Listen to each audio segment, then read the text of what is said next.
Welcome back. In today's lecture, we'll start the consideration of approximations in engineering. We will try to understand how to make and justify approximation in engineering sciences. The mathematical equations and boundary conditions that govern most of the engineering situations are quite complex and defy closed form analytic solutions. The limited number of exact solutions available have been obtained for some very simple geometries and for very restrictive conditions. In such cases, one or more of the terms from the governing equations drop out because of some or the other simplifying feature, such that in fluid mechanics and heat transfer, it is common to make assumptions of steady flows, fully developed flows, one-dimensional or two-dimensional flows, low viscosity flows, negligible viscosity flows. But such features are not encountered in general. The solutions obtained through these simplifications are so cherished that we like to extend them to realistic situations where those conditions are not met exactly. This is what we mean by approximate solutions. If we were predicting the global weather using thousands of equations and a host of data collected over a long period of time and using a supercomputer to solve it, and an onlooker suggested that we are making a mistake by not including the effects of the flapping of the wings of a distant butterfly several weeks earlier, we would simply have laughed it off, because we believe that small causes produce small effects, and we believe that the flapping of wings of a butterfly is a small cause. But is it a small cause? Edward Lorenz in 1961 found out that a very simple rounding off of initial conditions while predicting the weather through a numerical model resulted in a massive deviation in prediction of weather about 2 months later. Here are some results. We obtained two solutions to a given problem where the two initial points differ by only 0.00001, such a little difference. And if we have two runs, one a blue run and a green run, then the difference of the values predicted by the two runs with two different initial conditions, differing only by a very small amount, 0.00001. Looks like this. Initially, for a very long period, the two solutions are the same. But then they start deviating. And the deviations are quite big, showing that the solutions can be very different even if the initial conditions differ only very slightly. One meteorologist, when he looked at the results like these, remarked that if the theory was correct, one flap of a seagull's wing would be enough to alter the course of the weather forever. The controversy has not yet been released. But as someone said, that the most recent evidence seemed to favor the seagulls. Let's look at a double pendulum, two pendulums in series. In this video, we see that initially we have same configuration in all the 6 setups. the setups are identical, and when they are released, they have the same initial conditions. But as the time passes, the small deviations start appearing. And even before 20 seconds have elapsed, the motions of all 6 pendulums is entirely different from one another. There's a whole theory of deterministic chaos that governs this. Chaos theory states that within the apparent randomness of chaotic complex systems, there are underlying patterns, interconnections, constant feedback loops, repetitions, self-similarity, fractals, and self-organization. Deterministic chaos is where the present determines the future. But the approximate present does not approximately determine the future. Of course, the present determines the future. The initial conditions determine what is going to take place later. But slightest approximation in the present condition can lead to significant departures. Again, approximate present does not approximately represent the future. But still, the practice of engineering proceeds on the principle that small causes produce small effects.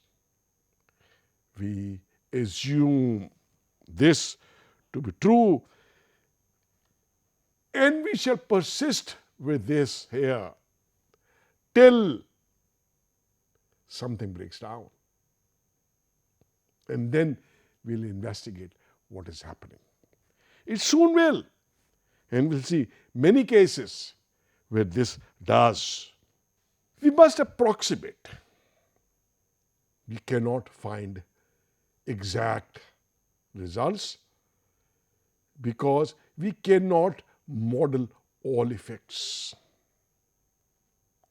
The kind of forces that are present in a simple phenomena cannot all be written down in the equations. We also cannot model all boundary conditions exactly. In fact, we cannot model the geometry of a problem exactly. There's always some assumptions. If nothing else, we assume the material is uniform. So we must approximate. So we must have a basis on which we can decide if our approximations are going to work or they are not going to work. And we start with the approximations of the governing equations. In order to establish which terms in the governing equations are negligible, their magnitudes need to be estimated. One powerful method of making such estimate is to normalize each variable by scaling it with its characteristic value. If the characterizing values of the quantities are chosen properly, the normalized variables are then expected to be of order unity, that is, except at certain isolated locations in the flow field. The values of the transformed variables are expected to be neither large nor very small compared to unity.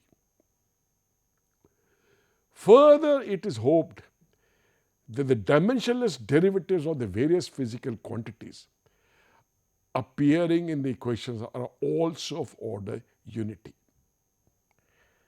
This last is a very important hope, very important requirement.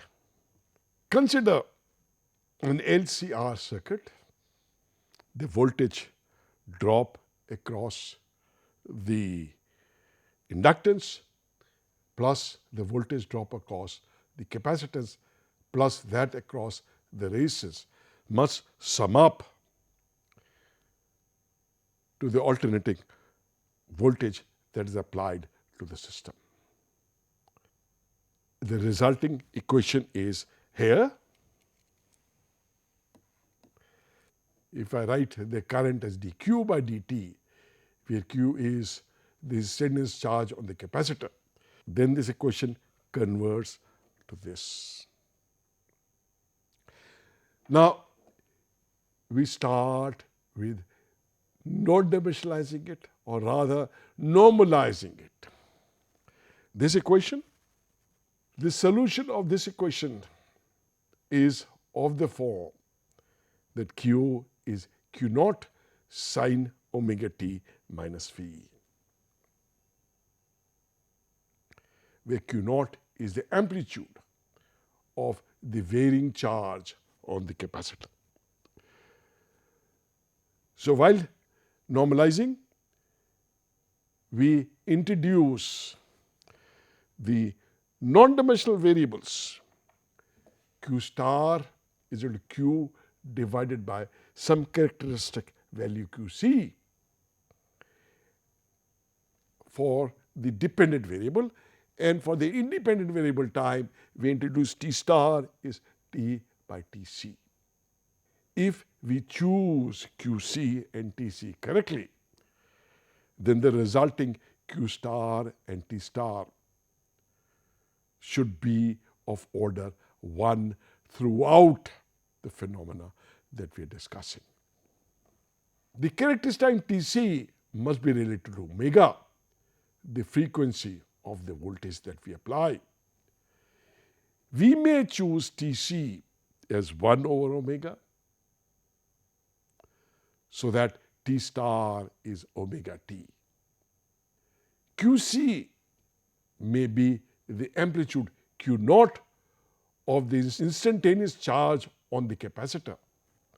And if we do this, the equation becomes LC omega square d square q by dt star square plus RC omega dq star by dt star plus q star is equal to C V naught by q naught sine t star.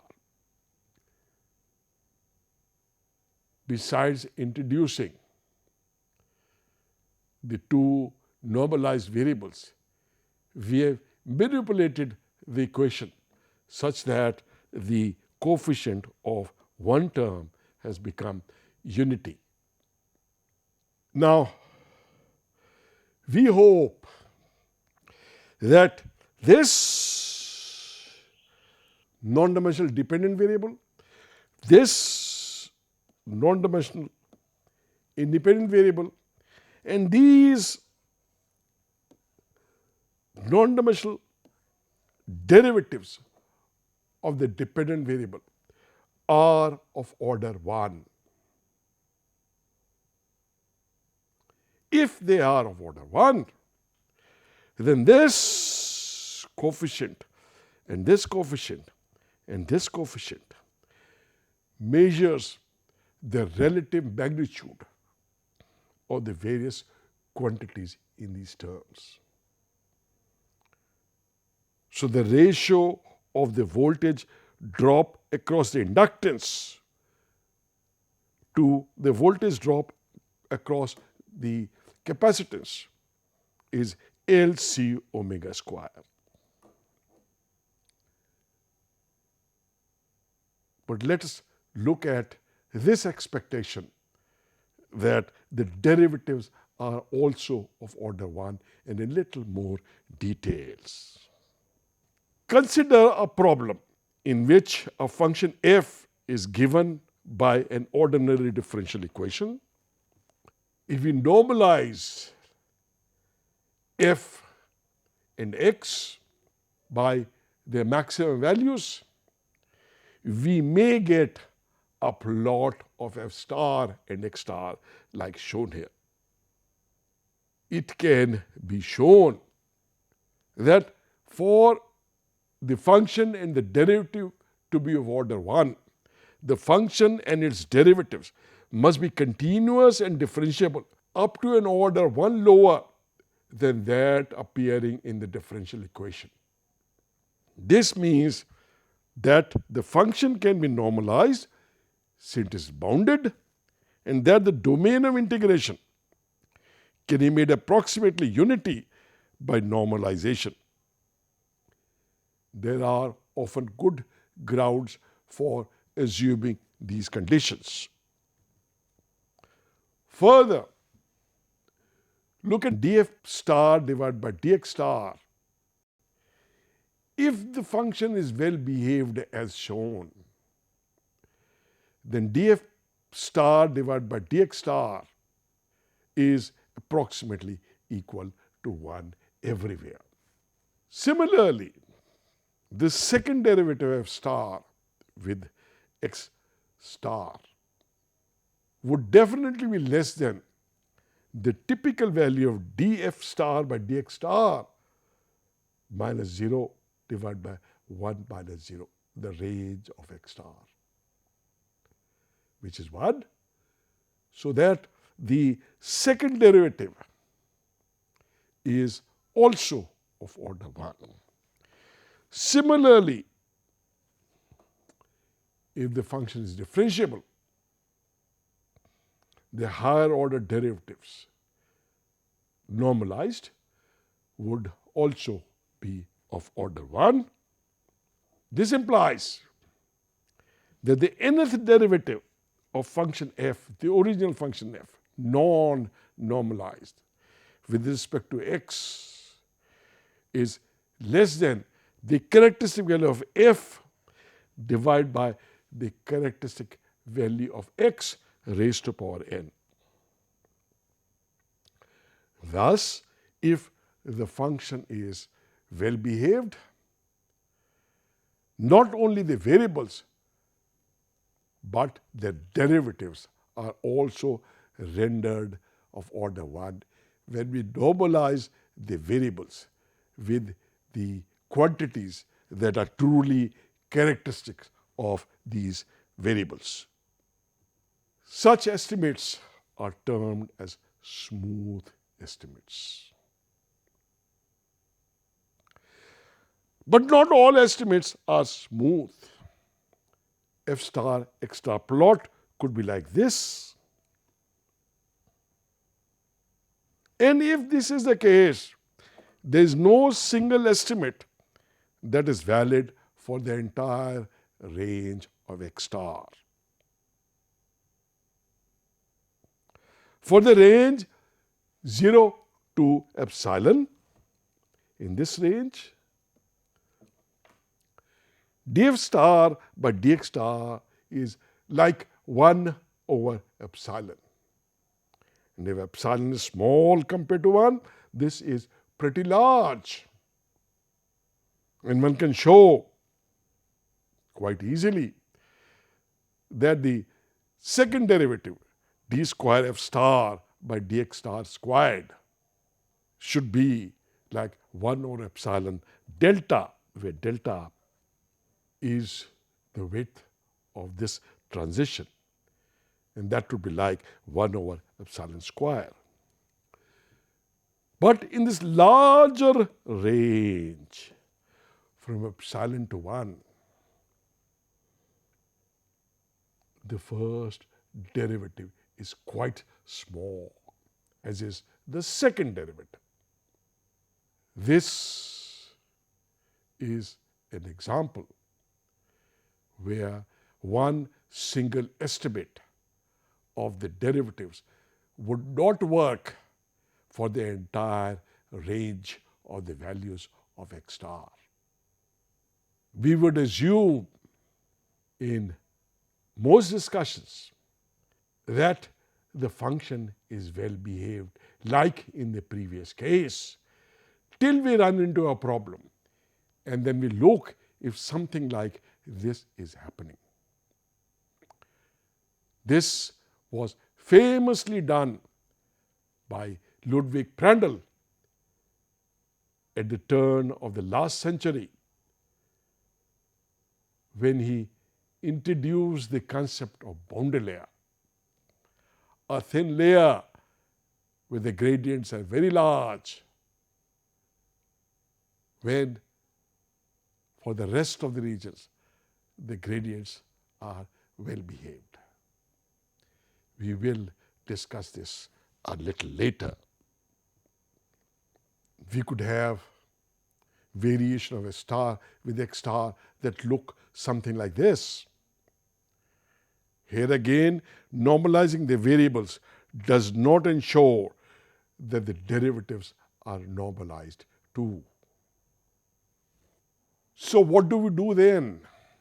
We assume that the functions are of first type, well behaved, and that the estimates are smooth, but we should be constantly on the lookout for trouble. And we are sure to find it often enough. Let's do one more example where we introduce the concept of approximations. This is the flow past a circular cylinder of an incompressible fluid. The free stream has a pulsating velocity V naught sine t by tau, where tau is a given time period.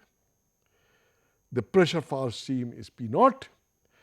The diameter of the cylinder is d. Is a two-dimensional flow. Independent variables are x, z, and t.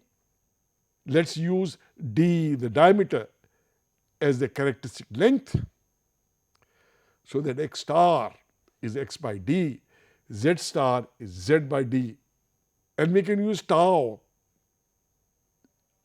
as the characteristic time, so that t star, the normalized time, is t by tau. The dependent variable u and w along x and z direction are normalized with respect to the amplitude of the free stream velocity v naught, so that we define u star is u by v naught, w star is w by v naught, and we define a non-dimensional pressure, another dependent quantity, as P star is equal to P by P naught. If we introduce this transformation in the equations for the governing flow, the equations for the governing flow include continuity equation and the Navier-Stokes equation. The equations become this. For incompressible flow, this is the continuity equation, and this is the Navier-Stokes equation in the normalized variables x star, z star, t star, u star, w star, and p star. This is the unsteady flow term. This is the convective acceleration term. This is the pressure force term.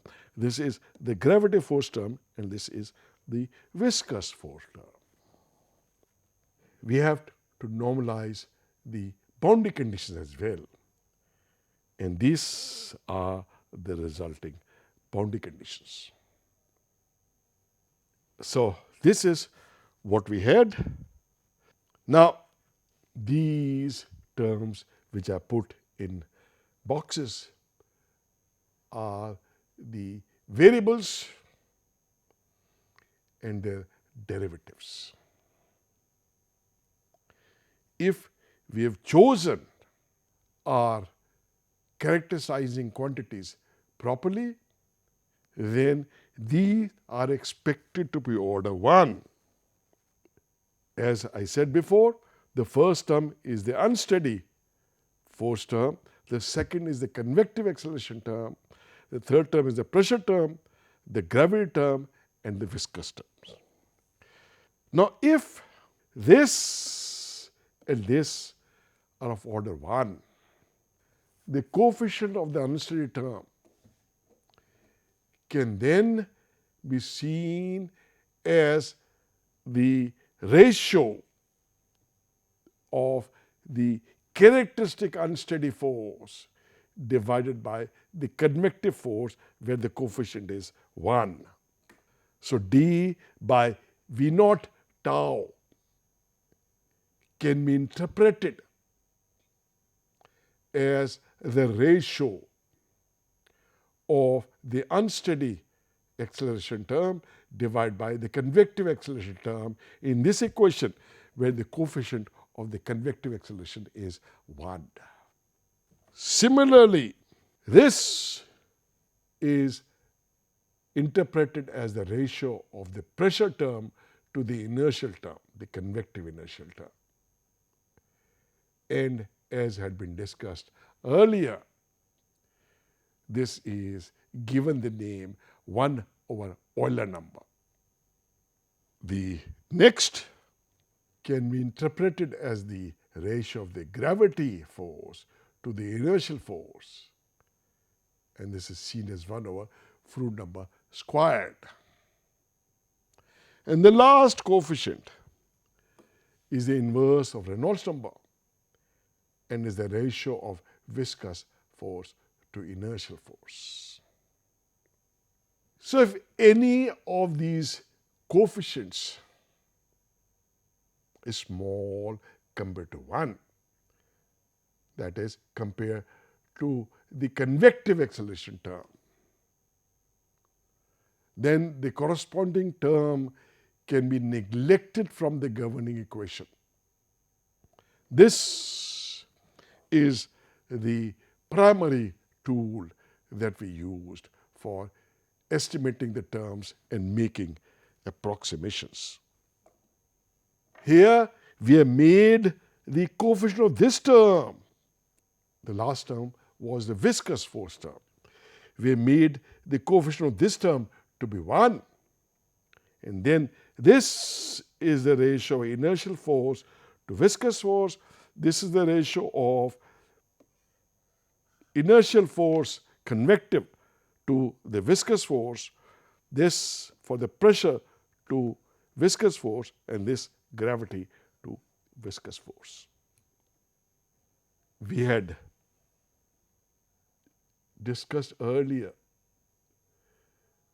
that in situations where the cavitation and the free surface effects are not present, we could introduce a modified pressure script P by this expression, and so that the resulting equations absorbs the pressure and gravity term into one term, and this is the resulting equation. This then is the ratio of the unsteady term to the viscous term. This is inertial acceleration to the viscous force term. This is pressure and gravity or non-gravitational pressure term to the viscous term, and the coefficient of viscous term is 1.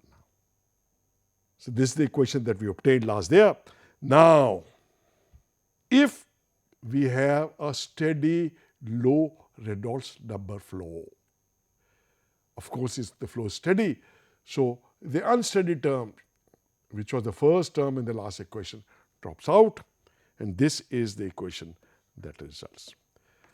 Now the flow Reynolds number is low compared to 1.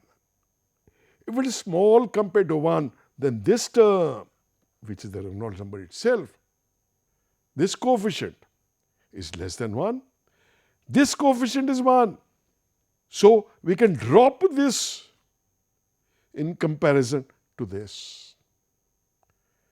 And if we do this, this is what the resulting equation is. The pressure forces balance the viscous forces. In terms of dimensional variable, this equation becomes this. The Stokes equation. And this is the form that you see in the Stokes equation. It is valid for a Reynolds number much less than 1. You may note that this equation is linear in the velocity variable. The Navier-Stokes equation is nonlinear in the convective acceleration term v dot del v, and that term drops out in this low Reynolds number flow equation. So this equation is linear in the velocity variable, which affords enormous simplification in its solution. The linearity of this equation, along with those of the applicable boundary conditions, permits us the superposition of elementary solutions to obtain more complex solutions. The Stokes law is the low Reynolds number flow, Reynolds number much less than 1, past a sphere. It's called a creeping flow in fluid mechanics. The solution is possible, but it's not easy. We give here the solution in the spherical polar coordinates. The r velocity is like this, the theta velocity is like this, and the pressure is given by this expression. This Stokes law at lower Reynolds number are very different from the inviscid flows. Look at the velocity profile on the shoulder in the Stokes law.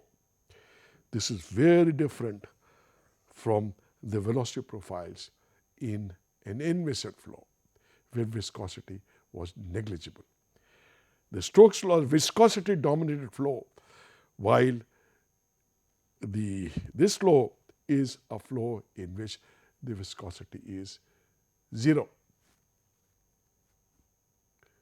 The nature of the velocity profile at the shoulder is entirely different. And this can be obtained as exact solution. This also can be obtained as exact solutions under the specified conditions. The flow pattern in Stokes law is completely symmetrical. The streamlines are the same whether the flow approaches the sphere from the left or from the right. Even though the flow pattern is symmetrical, the pressure distribution is anti-symmetrical.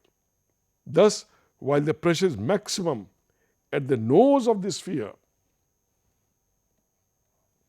it is minimum at the tail, even though the velocity is the same at 2 points. This observation is also in marked contrast to the behavior at large Reynolds number flow. Bernoulli equation does not apply. Even though the velocities are the same at 2 points, the pressures are entirely different. The fluid velocity is significantly lower than the free stream value V naught over a considerable distance from the shoulder. In fact, we need to go out to 16th time the radius before the velocity approaches 99% of the free stream velocity V naught. This means that the effect of the presence of sphere is felt over large distances. This too is unlike that in the case of high Reynolds number flow, where the velocity approaches V naught in very short distances, less than 2 radius of the sphere. Because of this influence of the sphere over large distances, small particles moving at low Reynolds number interact strongly with one another. That is, the motion of a particle is affected by the presence of other particles, even when the separation is large compared to their diameters.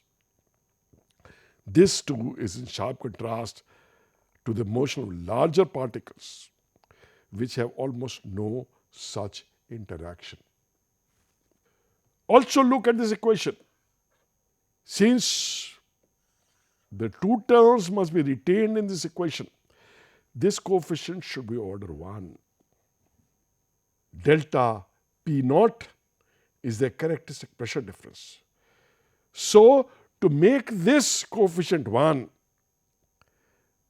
delta P naught should be like mu V naught by d. From your fluid mechanics, you may recall that the characteristic pressure difference in large Reynolds number flow is 1/2 rho V naught square. Here it is mu V naught d. This was to be expected since the pressure forces balance the viscous forces. Hence, the two terms in the equation must be of the same order. Further, the total pressure and shear forces acting on the sphere in the horizontal direction are obtained as twice p pi mu rv naught and 4 pi mu rv naught respectively. So that the total drag experienced by the sphere is the sum of the two, that is 6 pi mu rv naught. And the drag coefficient defined as drag over 1/2 rho v naught square A, the traditional definition of the drag coefficient, is like 24 by Reynolds number based on diameter.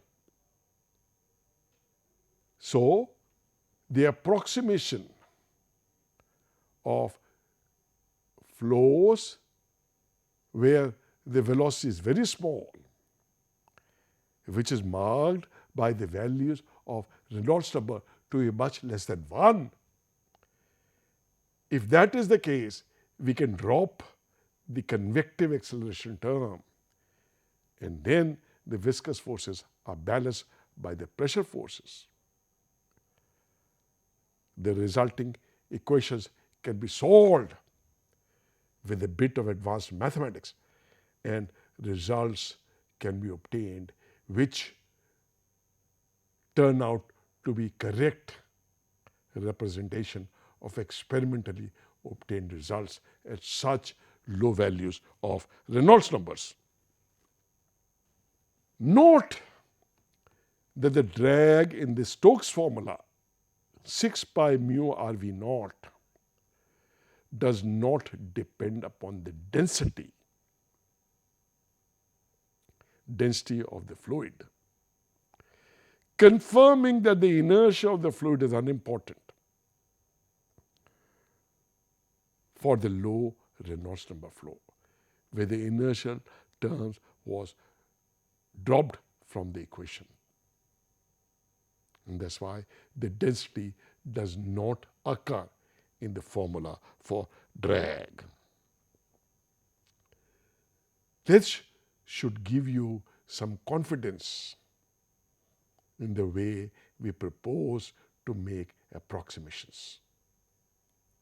For studying the large Reynolds number flow, we manipulate the terms such that the coefficient of the convective acceleration is 1, and then the coefficient of the viscous term becomes 1 over Re, 1 over Reynolds number. When Reynolds number is large, clearly this drops out. The boundary conditions are these, but we sense trouble. There are two conditions, boundary conditions on velocity, but this equation has only one derivative of velocity. This cannot take two boundary conditions in velocity, it can take only one boundary condition in velocity. A boundary condition upstream and a boundary condition on the surface of the sphere. So the simple-minded approximation method that we introduced has broken down so quickly, the resulting equation does not satisfy the boundary conditions. In fact, if we drop the viscosity term, then this boundary conditions of no slip on the surface of the body cannot be satisfied. But it is an essential boundary condition. So something has broken down. This is what is irregular perturbation, and this is what Prandtl responded to. And we will see later that we can handle this, and we will develop methods for doing so.